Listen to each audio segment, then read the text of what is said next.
Hey everybody, Jeffrey Powers here from Geekazine, and I am here in Gangnam in South Korea, and we're here at the Samsung store, and I'm checking out the new Note 10. I'm also going to check out the Galaxy Fold 5G. It's actually right here. We're going to do that next on Geekazine.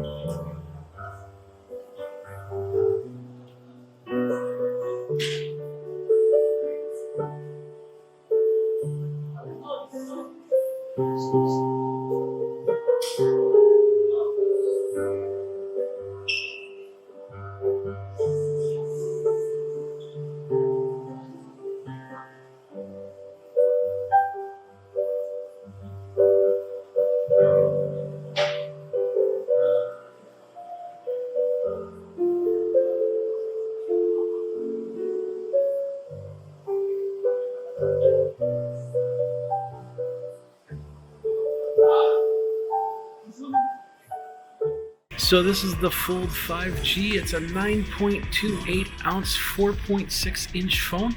It's actually pretty thick, but it does unfold to a 7.3 inch Android 9 tablet. Inside is the Snapdragon 855 CPU with Octa-core processor at 2.42 gigahertz. Graphics are Adreno 640, and memory is 12 gigabytes of RAM and 512 gigabytes of internal storage. There's no card slot on this. In fact, the only connector, outside connector, is the USB-C connector. 4 cameras on this phone: a dual rear camera with 12 megapixel telephoto and 16 megapixel ultra wide lens. Front camera on the 4.6 side at 10 megapixel, and the front camera of the 7.3 side at 10 megapixel selfie with an 8 megapixel RGB depth lens. This phone has no headphone jack, like I said. The only thing is the USB-C 3.1 connector, stereo speakers at 32-bit 384 kilohertz, and Dolby Atmos sound supplied by AKG. The phone will go up to 73 decibels and a ringer, I believe, of 90 decibels. The battery is non-removable at 4,235 milliamps. The iPhone 11, in comparison, has a 3,969 milliamp battery. Fast charging at 15 watts and a new reverse wireless charge at 9 watts, so you can charge your other phones or your watch. There are 2 colors to this phone: Space Silver and Cosmos Black. And for secure access, you do have the side-mounted fingerprint reader, which is easy to log in if you have the phone folded or unfolded.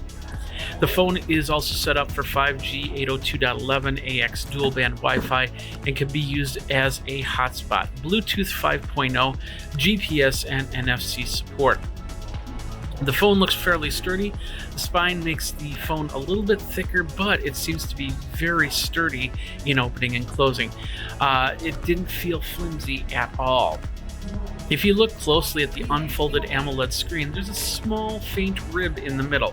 That's probably by design, as if it weren't there, it might break more easily. On that point, I'm not sure if it's going to get wore down over time, or if we'll hear about that being the main single point of failure. As a tablet, this device really shines. The graphics are pretty stunning, and I played Asphalt 9 Legends. Now, it's not as great as the gameplay cockpit with the 8K QLED technology I played after, but this one fits in your pocket and is a lot less expensive.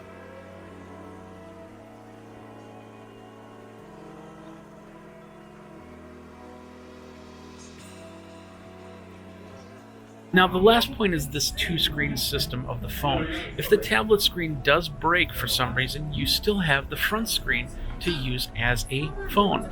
It's a bit bulkier than something like the Huawei Mate 10 because of it. Now, the price is a little hard to swallow, $2,000 for that 5G model, and if you want the 5G model, you'll have to buy it here in Korea or in the UK, as the US will only get a 4G LTE version, according to CNET. So because of this, I'm seriously thinking about getting this here in Korea. Now let's talk about Samsung Delight. It was a great experience and I was pleasantly surprised on how it all worked. I've done a lot of Samsung pop-ups experiences at South by Southwest, CES and such, and this one was very similar but also very different. The first floor experience, I got my face on the board, I went through all the stations, I got my city, I got my feelings and all that other stuff. It was all mailed to me. You can see the pictures in the post I have on geekazine.com.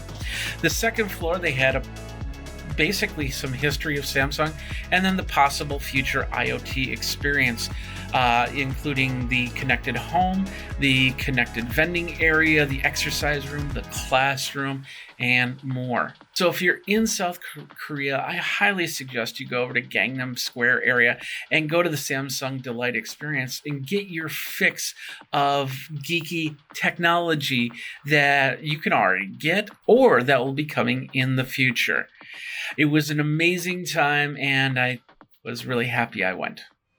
All in all, it's a great experience. It's a lot of fun, and if you're in South Korea, you got to stop by the store. It's pretty impressive what they have here, from pianos to computers to full gaming systems and massage chairs and beauty areas and everything like that. And it's a lot of fun. It's right here in Gangnam.